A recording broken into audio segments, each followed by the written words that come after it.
حدیث نمبر 6172 حضرت مسور بن مخرمہ رضی اللہ عنہ سے مروی ہے، انہوں نے رسول اکرم صلی اللہ علیہ وسلم سے سنا، آپ ممبر پر تشریف فرما ہو کر فرما رہے تھے کہ بنو حشام بن مغیرہ نے مجھ سے اجازت مانگی کہ وہ اپنی بیٹی کی حضرت علی بن ابی طالب سے شادی کر دیں۔ میں اس کی اجازت نہیں دیتا،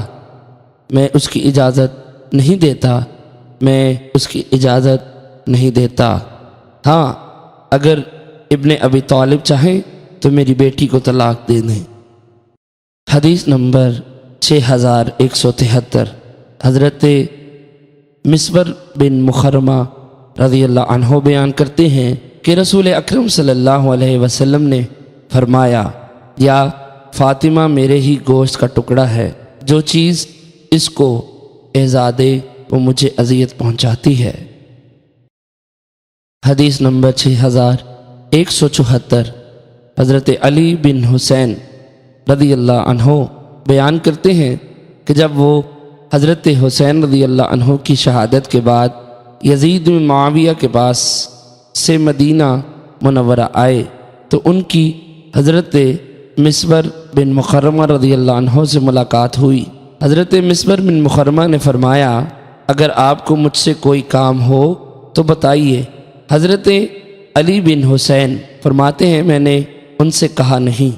انہوں نے کہا، کیا آپ مجھے رسول اللہ صلی اللہ علیہ وسلم کی تلوار عطا فرمائیں گے؟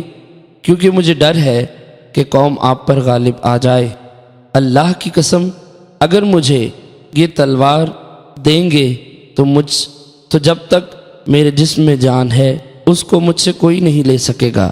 بے شک جب حضرت علی المرتضیٰ رضی اللہ عنہ حضرت فاطمہ رضی اللہ عنہا کے اوپر ابو جہل کی بیٹی کو نکاح کا پیغام دیا تو میں نے رسول اکرم صلی اللہ علیہ وسلم سے سنا، آپ ممبر پر خطبہ دے رہے تھے اور اس وقت میں بلوغت کے قریب تھا۔ آپ نے فرمایا، بے شک فاطمہ مجھ سے ہے اور مجھے خوف ہے کہ اسے دین کے حوالے سے کوئی فتنہ میں ڈالے۔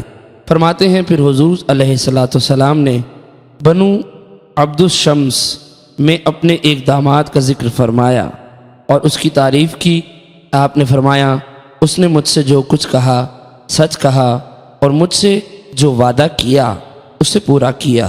میں کسی حلال چیز کو حرام اور حرام چیز کو حلال نہیں کرتا، لیکن اللہ کی قسم رسول اللہ صلی اللہ علیہ وسلم کی بیٹی اور اللہ کے دشمن ابو جہل کی بیٹی ایک جگہ کبھی بھی جمع نہیں ہو سکتی۔